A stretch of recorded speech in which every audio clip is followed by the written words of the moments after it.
તો હું મેહુલ અને જયેશ તઈને નીકળી ગયા 500 ગ્રામ અંતર સાટીને ગામ કમળાપુર બાજુ, કારણ કે અમારી નિશાળે ગોઠવેલો હતો કાર્યક્રમ અને રોક ડાયરો પણ હતો. ડીશ તો લઈ લીધી પણ અહીં કઈ ખાવાનું તો હતું નહીં. કાં તો આવી ગઈ 2.5 મણ દાબેલી.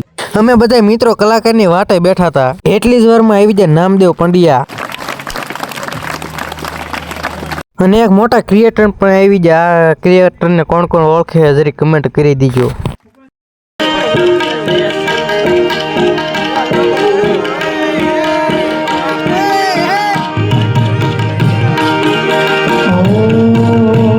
બપોરે બી ગયા જમવાને. આજ તો 2 લીટર સાઈઝ પી ગયા. બપોર પછી આવી સીણ્યા ભેગા કરવાનું રિષભનું ટ્રેક્ટર મૂજ્યું. ઓ બહ બહાટી.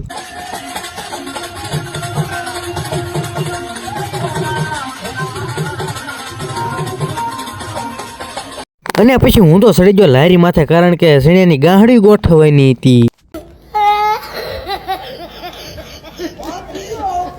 અને હાવ મફતનું આઈસ્ક્રીમ ઉપાડી ગયા.